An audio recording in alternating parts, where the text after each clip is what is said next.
तो वाल्मीकि रामायण के किष्किंधा कांड में 25वें सर्ग तक हमने देखा। अ, वाली के मृत्यु के बाद सब दुखी हैं। फिर राम सुग्रीव और अंगद को समझाते हैं। फिर वाली का अंतिम संस्कार किया जाता है। अंतिम संस्कार के बाद जलांजलि जल अर्पित करते हैं। फिर सब अपने अपने स्थान को जाते हैं और राम दोनों को समझाते हैं कि अब आप दोनों मतलब सुग्रीव और अंगद की राज्याभिषेक की तैयारी करिए, आप अपना राजा बनिए। तो वो हम आगे आज 26वें सर्ग से देखेंगे। ततः शोकाभिसंतप्तं सुग्रीवं क्लिन्नवाससं शाखामृगमहामात्राः परिवार्योपतस्थिरे। उसके बाद शोक से दुखी और भीगे हुए कपड़े पहन रखे हैं जो सुग्रीव, उनको चारों तरफ से वानर घिर गए और वानरों के जो बड़े बड़े मंत्री हैं, नेता हैं, वो सब उनको घिर गए। भीगे हुए कपड़े क्यों?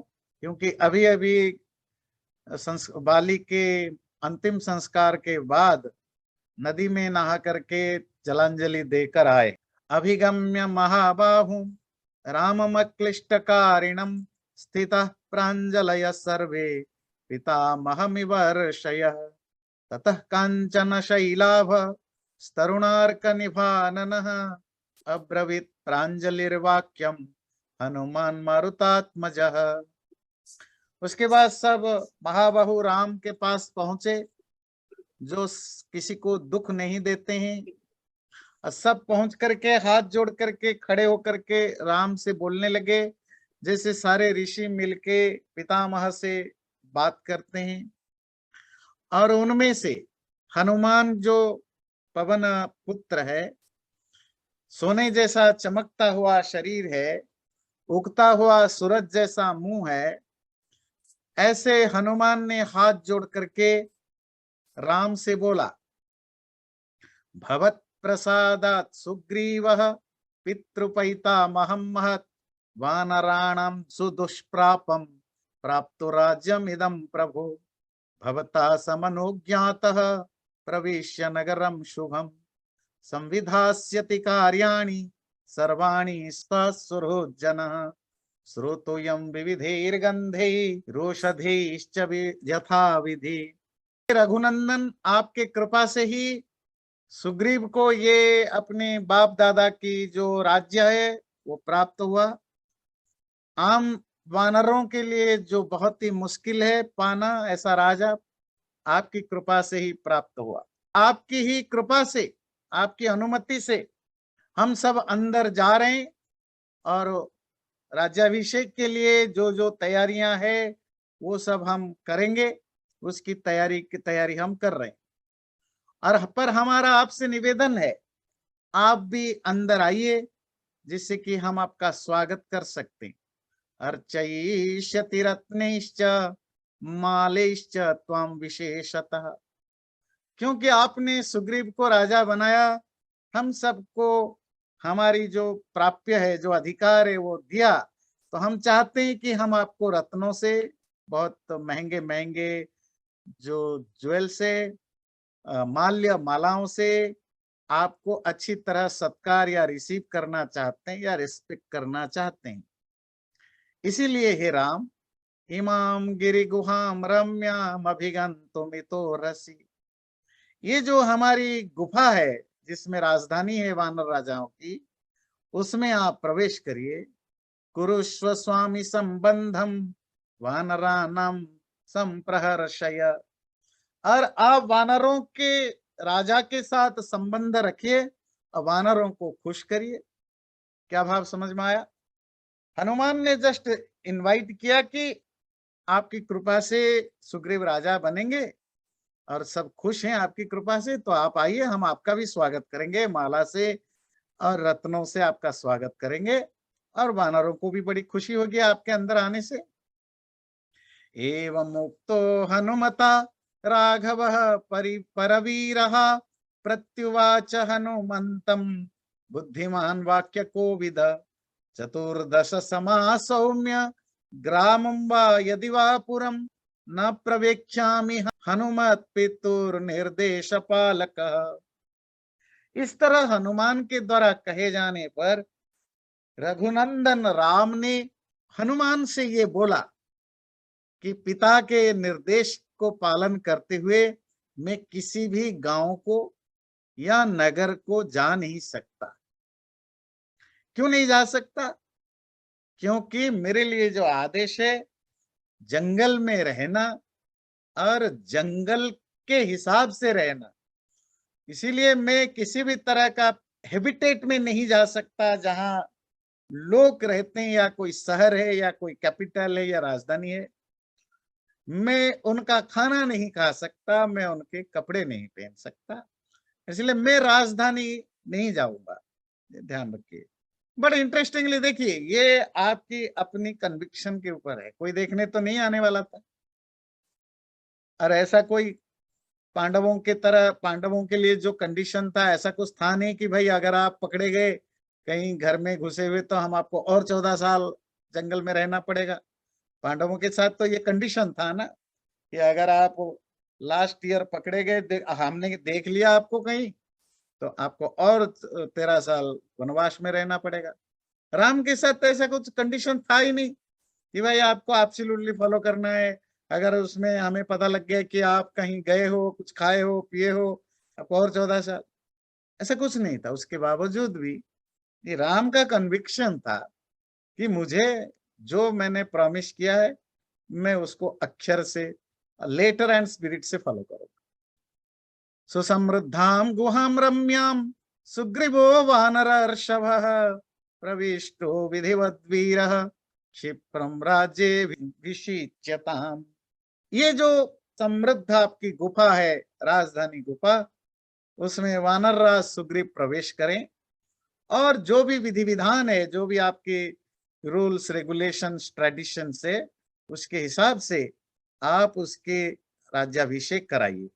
एवं उक्त्वा हनुमंतम रामः सुग्रीवमब्रवीत् वृत्तज्ञो वृत्तसम्पन्न मुदार बल विक्रमम् इमम् अप्यंगदं वीर यौवराज्य अभिषेचय ज्येष्ठस्य स सुतो ज्येष्ठ सदृशो विक्रमेण ते अंगदोयमदीनात्मा यौवराजस्य भाजनम।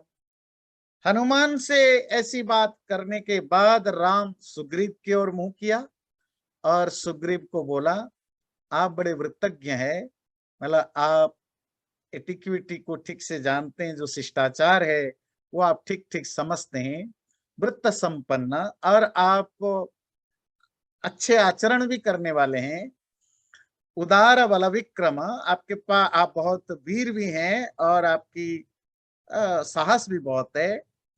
ये सब मैं इसीलिए आपको बोल रहा हूं, आप तो राजा बनेंगे, इस अंगद को भी आप युवराज के रूप में भी इसका अभिषेक कराइए।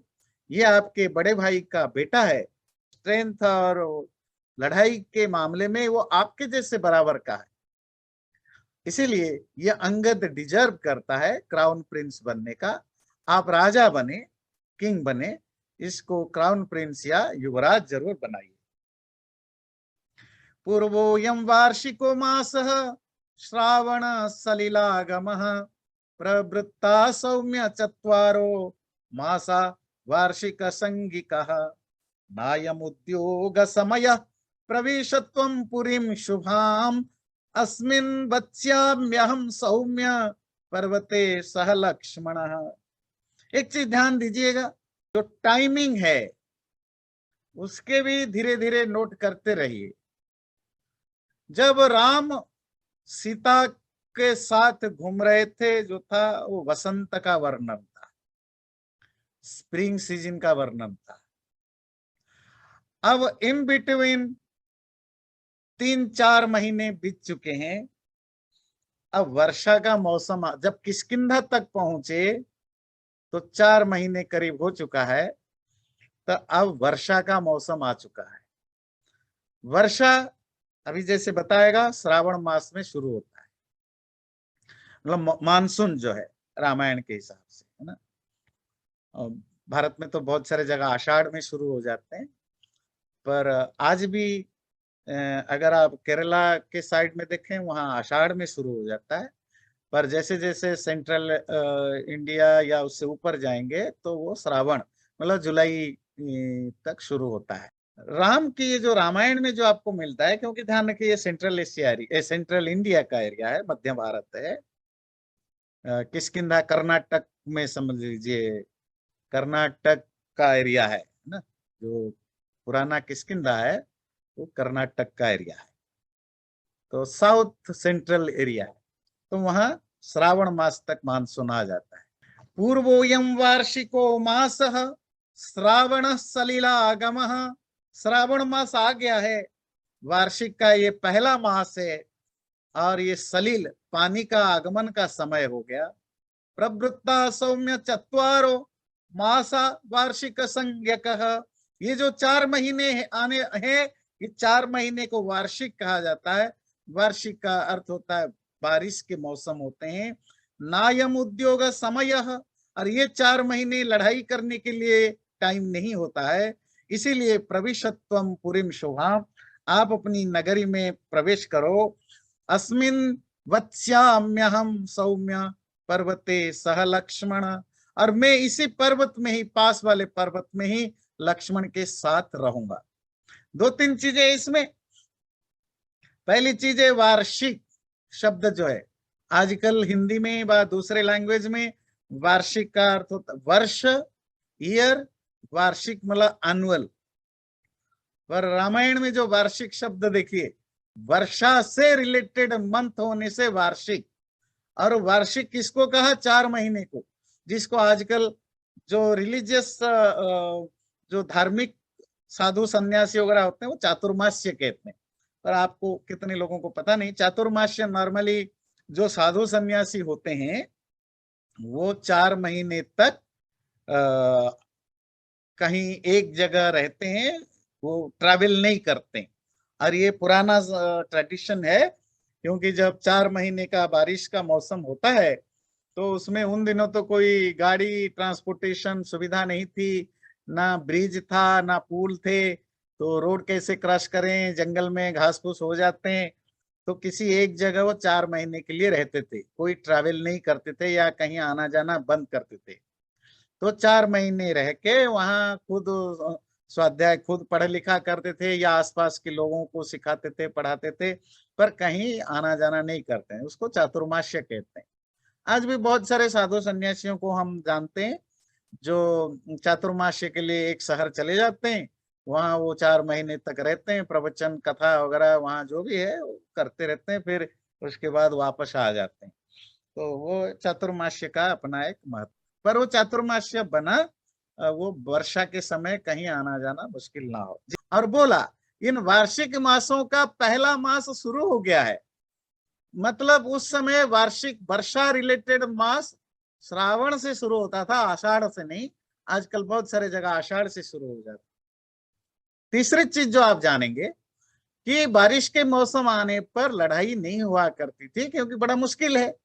कैसे आप सैनिक कैसे जाएंगे, खाने पीने का सामान कैसे जाएगा, मच्छर सांप बिच्छू भरे होंगे, लड़ेंगे कैसे, क्या करेंगे। तो इसीलिए ये एक म्यूचुअल अंडरस्टैंडिंग होती है कि कोई भी आक्रमण नहीं करेगा, कितना भी बड़ा शत्रु हो। और सच बात तो ये कि हमारे यहाँ जो हिंदू ट्रेडिशन रहा है, कोई ऐसे छुपा के गरिला टाइप के कभी कोई आक्रमण नहीं होता, सब फ्रंट में ही हुआ करता था, और सबको ही एथिक्स को वैल्यूज को रेस्पेक्ट करते थे।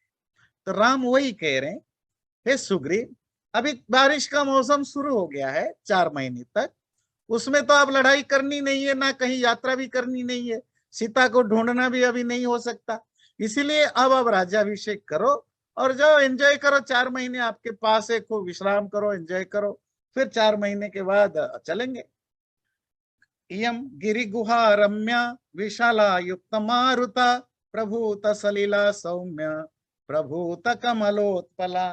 तो अब हम इसी पास के पहाड़ी पर ही रुकेंगे, और इस पहाड़ी में देखो बड़े बड़े बड़े गुफाएं हैं, और उसमें वायु आने जाने का वो नेचुरल छेद भी हो रखा है जिसमें थोड़ा हवा भी आते जाते रहेंगे।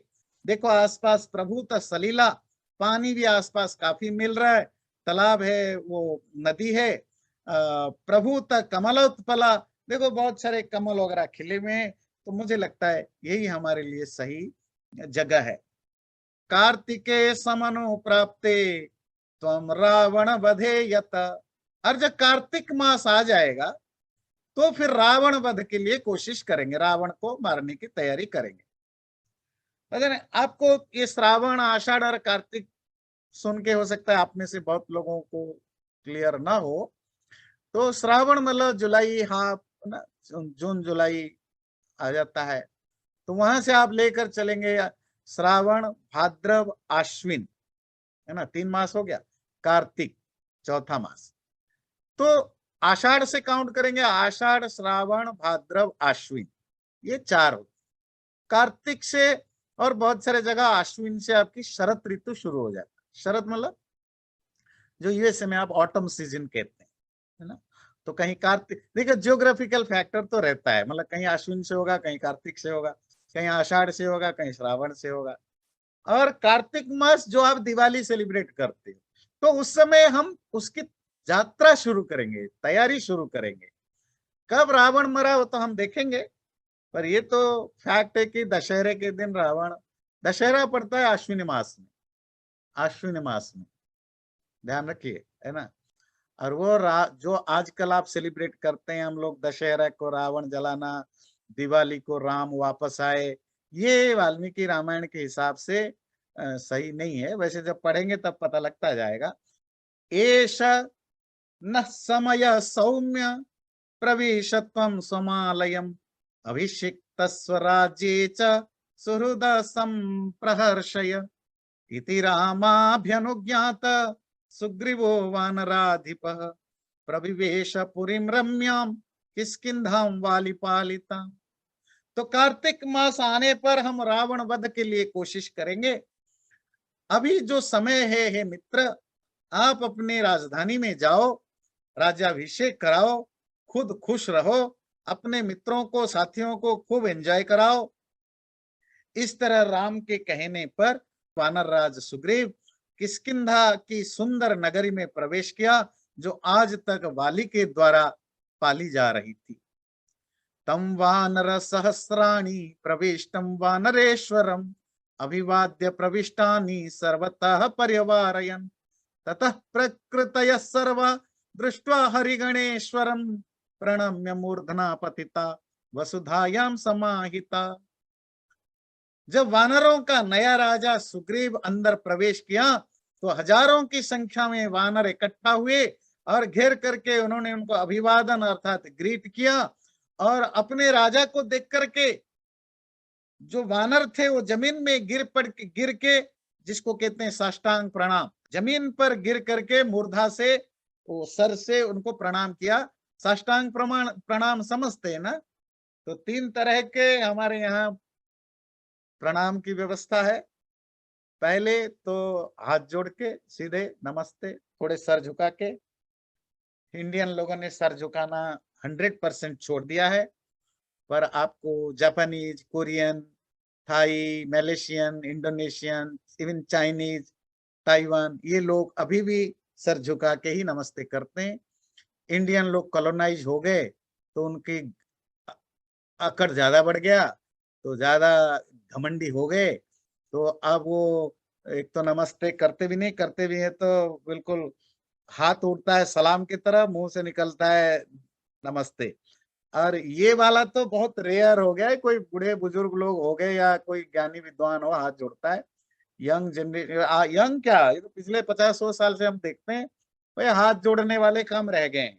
कोई बड़ों को देखकर कोई हाथ जोड़ दे, आपस में बस नमस्ते राम राम ऐसे अकड़ के मुंह सीधा करके बोलते हैं।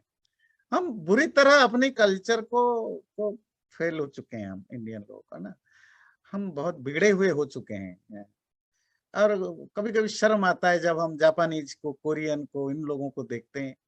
ये देखो, ये हमसे सीख करके कितनी, आप जाइए, आप तो आप में से सभी यात्रा करते होंगे, आप गए होंगे जो भी ईस्टर्न एशिया में, साउथ ईस्टर्न एशिया में, इवन उनके होटल्स में भी, 5 स्टार 7 स्टार होटल में भी जाइए, वो आपको ऐसे ही करेंगे, जो नमस्ते करेंगे। और हमारे यहाँ होटल में जाइए, अंग्रेजी में welcome sir, welcome ma'am, how can I help you. मतलब अंग्रेजों के कुत्ते जैसे हम बन चुके हैं और कुछ नहीं। और हमसे वो धनी बन चुके हैं। फॉरगेट अबाउट जापान और कोरिया। आप थाईलैंड, मलेशिया, इंडोनेशिया देखो, चलो अभी 8-10 साल से इंडिया में बहुत प्रोग्रेस हो रहा है, आज के तारीख में भी वो हमसे डेवलपमेंट में बहुत आगे हैं। छोटे छोटे देश हैं, Malaysia, Indonesia, Thailand, Vietnam, Vietnam भी हमसे आगे हैं। छोटा देश है, हम तो बड़े देश हैं। जापान, कोरिया तो कहाँ, वो तो ब्रिटेन और जर्मनी और फ्रांस और अमेरिका साथ टक्कर देते हैं साइंस, टेक्नोलॉजी और डेवलपमेंट में। उनके भी 7 स्टार होटल में भी आप जाएंगे, वो करते हैं। हमें पता नहीं क्या अकड़ आ गया जी, हम झुकना बंद कर दिया। तो दूसरी तरह की नमस्कार होता है जहां आप झुक के पैर छूते हैं, है ना। और तीसरा होता है जहां आप साष्टांग, अपने बॉडी के 8 अंग जमीन को टच करेगा, आपके दोनों पैर, दोनों घुटने, दोनों सीना, दोनों हाथ और आपका, तो इस तरह के 8 अंग टच करता है, तो वो जो प्रणाम, यस सर, तो इस तरह के 8 अंग जब टच करते हैं उसको कहते हैं साष्टांग प्रणाम। तो ये 3 तरह के अलग अलग जगह होते थे, जो राजा महाराजे होते थे या देवताओं को जब सम्मान करते थे, या ऋषि मुनि या माँ बाप उनके सामने ऐसे ही करते थे, बिल्कुल साष्टांग। जो थोड़ा उससे कम कैटेगरी में आते थे, वहां पैर छू के करते थे दोनों हाथ से। और जो मित्र भाव होता है, जहाँ जिसको कहते हैं फ्रेंडली, जो ये है, वहां हाथ जोड़ के सर झुका के करने की व्यवस्था थी। तो अब तो आप जानते हैं जो हो रहा है वो भी हो रहा है। कम से कम हम अमेरिका में रहते हैं, नमस्ते कर लेते हैं, और ये गोरे लोग भी आपको नमस्ते कर लेते हैं। इंडिया में तो पढ़े लिखे आदमी के मुंह से नमस्ते सुनना, अगर आप जाओ अपने वहां रिश्तेदार या किसी को, पढ़े लिखे लोगों को नमस्ते करो, तो आपको देखेंगे, लगेंगे कोई, आपको वो सोचेंगे कि आप कोई पोंगापंथी आदमी। पढ़े लिखे लोगों की बात करता हूँ। आपको वो कहेंगे ये कोई पोंगापंथी आदमी आ गया, क्या नमस्ते करते हो क्या हो गया तुम्हें भाई, है ना। सो हम इतने कल्चरली हो गए हैं। चलिए, तो बात पॉइंट है कि ये राजा है, तो बहुत सारे नगरवासी साष्टांग प्रणाम करके सुग्रीव को उन्होंने प्रणाम किया। सुग्रीवा प्रकृति सर्वा संभाष्योत्थाप्य वीर्यवान भ्रातुरंतःपुरं सौम्य प्रविवेश महाबलः। सुग्रीव ने प्रकृतियों, प्रकृति का अर्थ नागरिक, सिटीजन, ये बड़ी इंटरेस्टिंग, ध्यान रखिए। जब आप पॉलिटिक्स पढ़ते हैं संस्कृत में, तो वहां प्रकृति का अर्थ होता है नागरिक, सिटीजन, प्रजा। जब आप दर्शन शास्त्र पढ़ते हैं, तो वहां प्रकृति का मतलब मूल प्रकृति संसार की।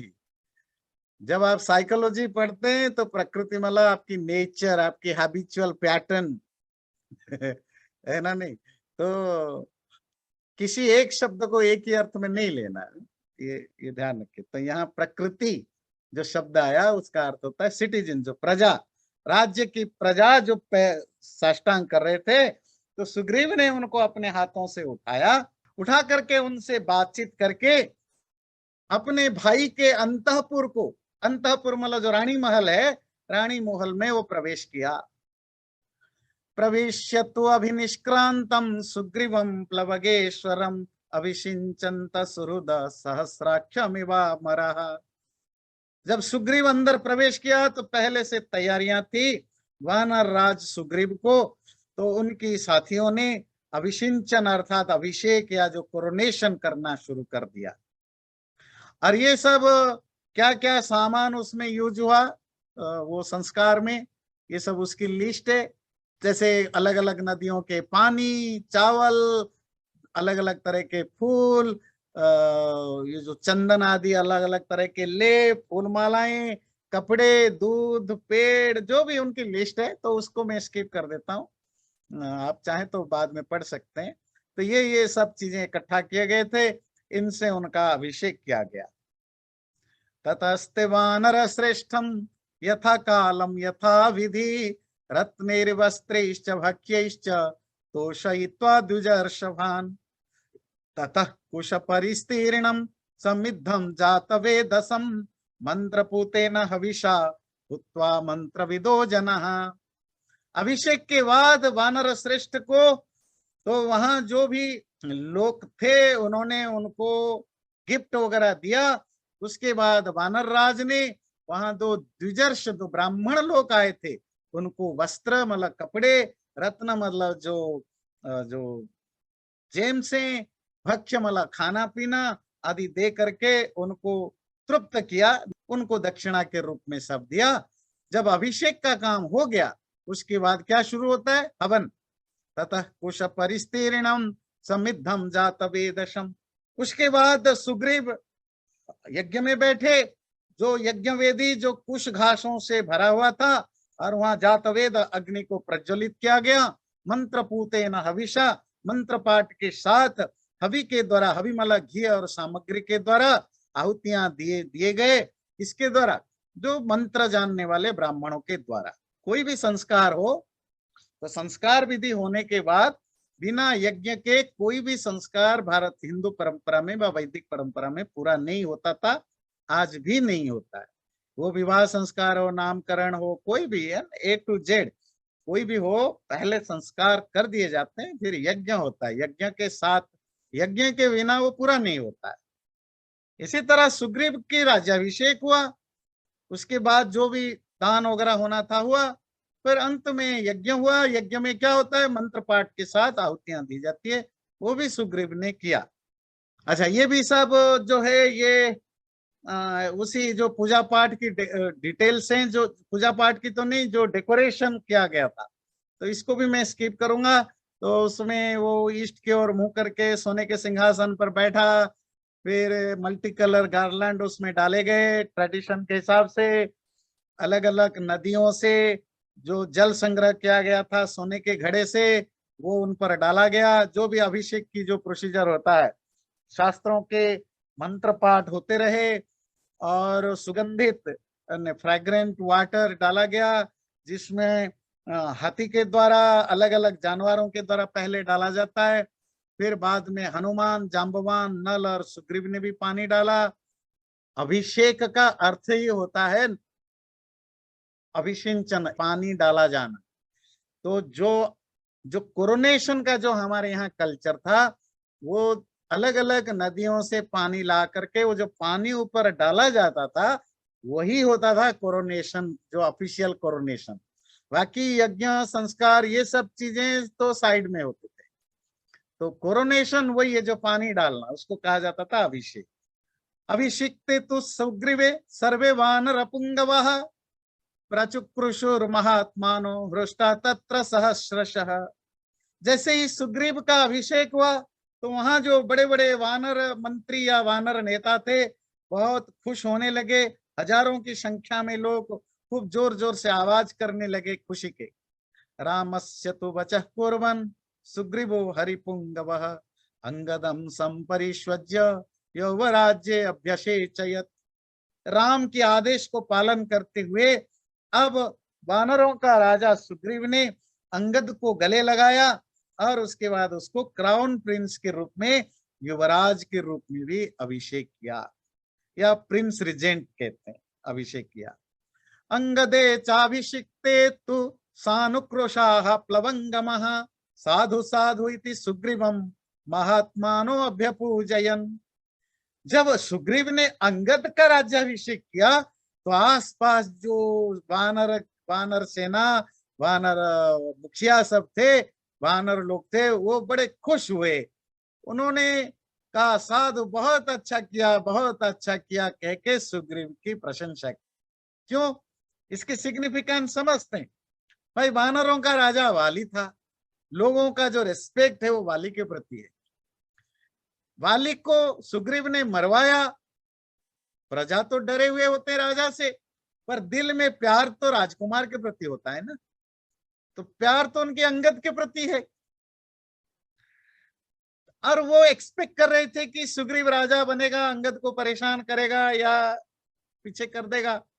पर जब उन्होंने देखा सुग्रीव राजा बनने के बाद अंगद को युवराज बना रहा है, अपनी भ्रातृव्य को, कल ही पढ़ रहे थे ना भ्रातृव्य भतीजा। अब भतीजा किसका सिनोनिम है? शत्रु।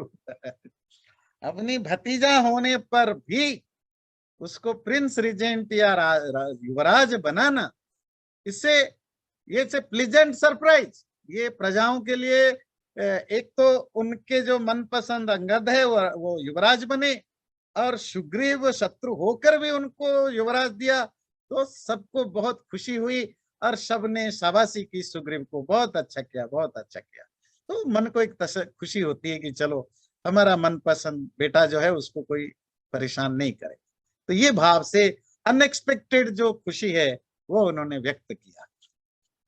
रामं चैव महात्मानं लक्ष्मणं च पुनः पुनः प्रीताश्च तुष्टुभु सर्वे तादृशे तत्र वर्तिते। उसके बाद राम और लक्ष्मण को भी सब लोगों ने खूब खूब तारीफ की, सब प्रसन्न थे, सब खुश थे, सब सेटिस्फाइड थे कि सब कुछ ठीक हुआ।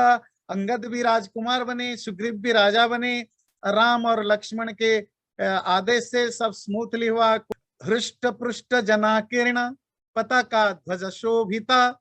जो मार्ग था, जो रोड पाथ से थे, वो लोगों से भरा हुआ हो गया, वानरों से भर गया था। पताका ध्वज शोभिता, छोटे छोटे फ्लैग से लेकर के बड़े बड़े फ्लैग, बैनर और फ्लैग से भर गया था बबू। और पूरी किष्किंधा नगरी और किष्किंधा की वो जो गुफा वाली राजधानी है वो बहुत ही सुंदर लग रही थी। निवेद्य रामाय तदा महात्मने महाभिषेकम कपिवाहिनी पति रोमांच भार्यां प्रतिलभ्य वीर्यवान अवापराज्यम त्रिदशाधिपो यथा। जब सुग्रीव राजा बन गया, बनने के बाद राम के पास गए, महात्मा राम को उन्होंने सारी चीजें डिटेल में बताई। उसके बाद वो अपनी पत्नी रुमा के साथ अपने राजमहल में एंजॉय करने लगे, जैसे इंद्र अपनी पत्नी शची के साथ स्वर्ग में एंजॉय करता है, इस तरह। एक चीज नोट दीजिएगा, कोई भी व्यक्ति राम को किस एडजेक्टिव से संबोधन करता है? या तो महात्मा या धर्मात्मा, महात्मा या धर्मात्मा। उसके बाद कहानी को, जो 27वां सर्ग है वो मैं कहानी के रूप में रखूंगा। जब सुग्रीव और अंगद का राज्याभिषेक हो गया, वो किष्किंधा में जाकर रहने लगे। उस समय राम और लक्ष्मण, वहां पास में एक प्रस्रवण गिरी था, गिरी मतलब माउंटेन, तो वो प्रस्रवण गिरी के ऊपर चले गए। बहुत ही सुंदर जगह था, और राम लक्ष्मण को डिस्क्राइब कर रहे हैं, देखो कितना खूबसूरत जंगल है, यहाँ देखो वो बंदर हिरण वगैरह पशु पक्षी सब घूम रहे हैं, कितने बढ़िया बढ़िया खूबसूरत फूल है, फल है, मौसम बड़ा अच्छा है। गुफाओं में वो छोटे छोटे जो छेद है जिसके कारण हवा आता जाता सकता है, तो यही अच्छा जगह है। हम अब ये बारिश का मौसम है, बाहर भी नहीं रह सकते, तो ये गुफा के अंदर रहना हमारे लिए सेफ रहे, अच्छा रहेगा। और ये सबसे बड़ी बात है, किष्किंधा राजधानी से भी बहुत पास है, और इतने पास है कि किष्किंधा राजधानी में फिलहाल खूब नाच गीत, ड्रम मृदंग की आवाज खूब जोर जोर से आ रही थी, मतलब नाच गाना कर। अब वो राज्याभिषेक हो गया तो नाचना गाना पार्टी चलती है ना, ना पार्टी तो बनती है, होता है ना गाना, तो वो पार्टी चल रही थी, तो वो उसकी आवाज राम को सुनाई दे रहा था। तो ये बेस्ट प्लेस है जहां हम रह सकते हैं। सुग्रीव अपनी पत्नी और राज्य को पा करके अपने दोस्त परिवार जनों के साथ आनंदोत्सव मना रहा है, देखिए आवाज भी सुनाई दे रहा है। तो फिर वहीं रहने लगे। जगह बड़ा सुंदर था, सब कुछ अच्छा था, पर राम, जब सब काम हो गया अब राम अकेले हैं, राम लक्ष्मण। तो राम मोस्ट ऑफ टाइम उदास रहते थे, कभी कभी अकेले खूब रोते थे, कभी कभी वो अचेत अचेत मतलब मूर्छित बेहोश हो जाते थे। तो लक्ष्मण उनको समझाया करते थे। किस अच्छा ये सब क्यों होते थे? सीता के जब सीता के बारे में उनको ख्याल आता था तो वो अकेले में रोना, अचेत हो जाना होते थे, और ये रेगुलरली उनके ये आंसू बहना आदि चलता था। तो लक्ष्मण उनको समझाते थे कि भाई अब थोड़े ही दिन की बात है, बारिश का 4 महीना बीत जाए, फिर हम चढ़ाऊ कर देंगे, शुरू कर देंगे चढ़ाई। रावण को आप मारेंगे और जानकी को वापस लेकर के आप जरूर आएंगे, पर अभी ज्यादा दुखी मत हो, चिंता ना हो। तो राम लक्ष्मण की बात मान लेते थे, कहते थे बिल्कुल लक्ष्मण, तुमने बिल्कुल मेरे वेल विशर की तरह बात की। अब मैं आज शपथ करता हूँ, अब आगे से कभी नहीं रहूंगा, दुखी नहीं होऊंगा। फिर जब अकेले बैठते थे, अब क्या करे, आंखों में आंसू आ जाते थे। अब 28वां सर्ग में बारिश का मौसम पूरी तरह आ चुका है, ये वर्षा का वर्णन है। इस चैप्टर में, इस सर्ग में सिर्फ बारिश के मौसम का ही डिस्क्रिप्शन है और कुछ नहीं, बस स्टोरी के रूप में इतना है। तो राम लक्ष्मण वो प्रस्रवण गिरी से भी थोड़ा और आगे चलने लगे। एक माल्यवान पर्वत आया, तो माल्यवान पर्वत में वहीं पर वो रहने लगे। तब तक वर्षा काल पूरी तरह आ गया था। राम लक्ष्मण को वर्षा काल की डिटेल समझा रहे हैं, बारिश कैसे सुंदर होती है, जो भी वर्षा काल की खूबसूरती वो उनको बताते हैं। अब हम चलेंगे 29वां सर्ग पर। समीक्ष विमलम व्योम गतिबद्युद्बलाहकम सारसा कुल संघृष्टम रम्य ज्योत्स्नानुलेपनम। वर्षा काल समाप्त हो गया, 4 महीने बीत गए, पर प्रॉब्लम है कि सुग्रीव जी की हनीमून पीरियड अभी खत्म ही नहीं हुआ है। तो वो महल में फंसा पड़ा है अपनी पत्नी के साथ, और जैसे भूखा भेड़िया को जब मिलता है ना, फिर वो पेट भर जाए तो भी नहीं छोड़ता है, अब वो एंजॉय करने लगा है। राज्य शासन में अब उसका मन नहीं है, मंत्री लोग राज्य शासन कर रहे हैं, मंत्री सब बहुत भरोसेमंद है तो कोई फर्क नहीं पड़ता। पर सुग्रीव अपनी रानी अंतपुर में खेलना कूदना नाचना, अपने रानियों के साथ मस्ती करना, खाना पीना मौज मस्ती, बस यही करते करते 4 महीने ऑलमोस्ट बीत चुका है।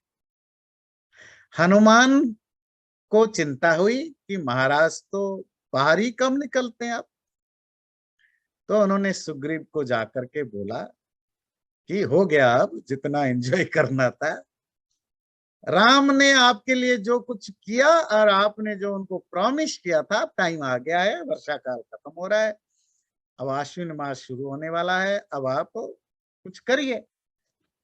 तो हनुमान कह रहे राज्यम प्राप्तम यशश्चैव कौली श्रीरभिवर्धिता मित्राणाम संग्रह शेष तम भवान कर्तुम अर्हति। महाराज, आपको राज्य मिल गया, यश मिल गया, आपकी खानदान की जो श्री या जो जो जो प्रॉस्पेरिटी थी वो भी बढ़ गई। अब समय आ गया है मित्रों का काम करने का। मित्र कौन है? राम। राम के प्रति जो आपकी कमिटमेंट था उसका करने का टाइम आ गया।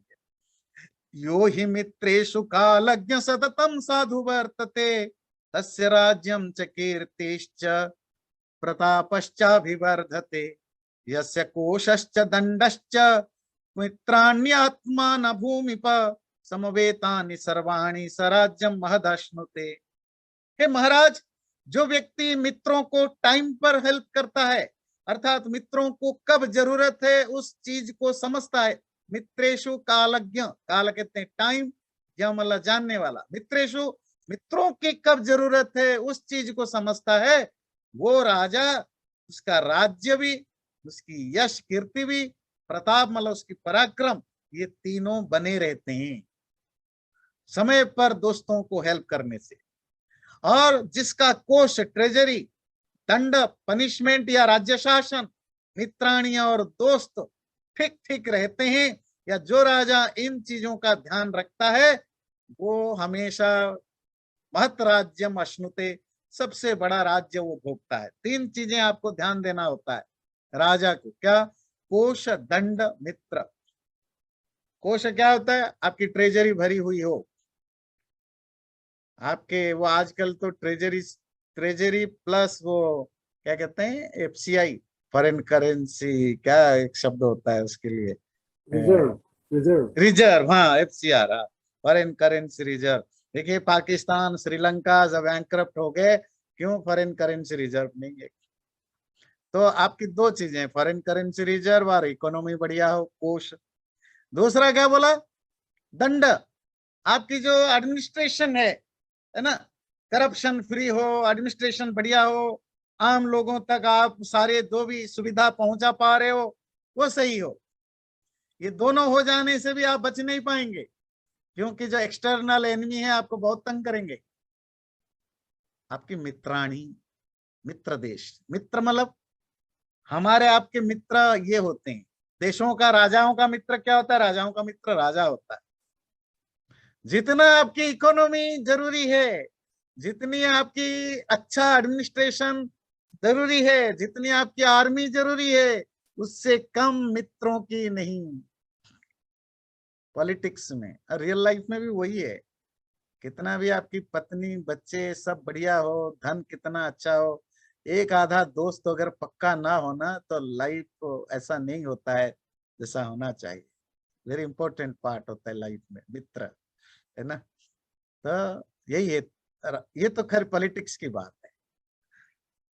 तो हनुमान सुग्रीव को कह रहे हैं कि ये तीन चीजें होना जरूरी है।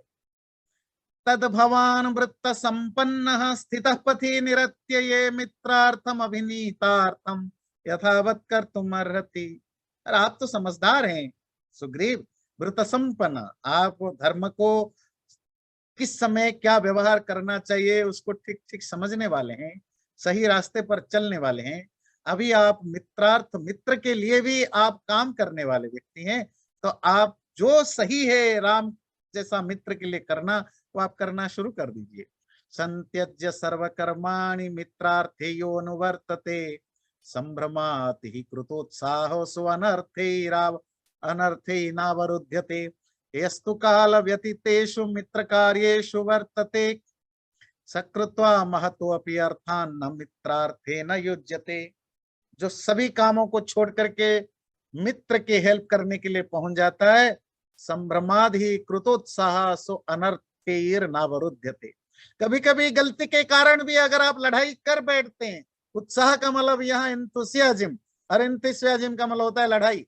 कभी कभी आप गलत कैलकुलेशन करके लड़ाई कर भी देते हैं तो भी आपका नुकसान नहीं होता। क्यों? अगर आप मित्रों को साध के रखे हो तो। समझ में आता है फ्रेंडली पॉलिटिक्स कैसे काम करती है? रामायण में भी देखिए। तो इसीलिए जो व्यक्ति समय बीत जाने पर भी मित्र के काम में हेल्प नहीं करता, या मित्र को हेल्प करने के लिए जब हेल्प की जरूरत है उस समय नहीं करता, सकृत्वा महतोपि अर्थान न मित्रार्थे न युज्यते, उसके बाद वो कितना भी कुछ कर ले वो मित्र के काम में नहीं आता है। टाइमिंग बहुत इंपॉर्टेंट होता है। आपको और एक एग्जांपल देते हैं, इंडिया का ही एग्जांपल देंगे, हमें तो बाकी देशों की पॉलिटिक्स कम पता है। अब ये जो कोविड का समय हुआ है ना, सारे वेस्टर्न कंट्रीज सब अपने अपने बोले हम किसी को अपना वैक्सीन नहीं देंगे, पहले हम अपना करेंगे, और जो देने भी लगे मोटे मोटे महंगा पैसा मांगने लगे। तो इंडिया ने इसको अपॉर्चुनिटी बनाया, कम से कम पता नहीं 80-90 या 50-60 देशों को फ्री में, जबकि उनकी भी वहां जरूरतें थी। भारत में पॉपुलेशन बहुत है, पर थोड़ा यहाँ लगा देते, थोड़ा उनको फ्री में दे देते थे।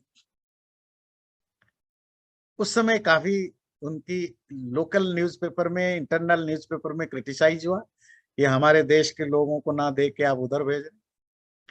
उसका फायदा ये कि आप अगले 15-20 साल तक इंडिया की डिप्लोमेसी सुपीरियर स्टेज में रहा, क्योंकि आज मोस्ट ऑफ अफ्रीकन देश या जो साउथ साउथ अमेरिकन देश या कैरिबियन जो छोटे छोटे देश हैं, इंडिया ने उनको जो वैक्सीन वगैरह फ्री में दिया, समय भर दिया, आज वो सब भारत के पीछे खड़े हैं। इजीली भारत को एयर स्पेस मिल रहा है, इजीली उनको माइनिंग का कॉन्ट्रैक्ट मिल रहा है, तब हमारा सामर्थ्य नहीं था। तो बात है कि आप टाइमली जब हेल्प करते हैं, इम्पोर्टेंट। अभी दान की चर्चा चल रही थी ना, वही आप अगले बार आप सुनेंगे। जो दान कौन सा, सारे दान अच्छे या बुरे नहीं होते हैं, उसमें कुछ अच्छे कुछ बुरे होते हैं। वो यही कह रहा है, समय के समय पर अगर दोस्त को हेल्प नहीं किया, उसके बाद आप कितना भी करो, it doesn't make any effect. दान में भी यही क्या है, जिसको मुझे अब सपोज मुझे अभी जरूरत है $10 की, और आपने कहा आज नहीं अगले हफ्ते देखूंगा, अगले हफ्ते आप मुझे $500 भी दे दें, तो वो मेरे लाइफ में उसकी वैल्यू नहीं रहेगी। जो आज मुझे जरूरत थी $10, उसकी वैल्यू। उसके बाद तो मेरे पास भी पैसा हो सकता है, पैसा नहीं भी होगा, शायद उस समय मेरी जरूरत भी नहीं होगी।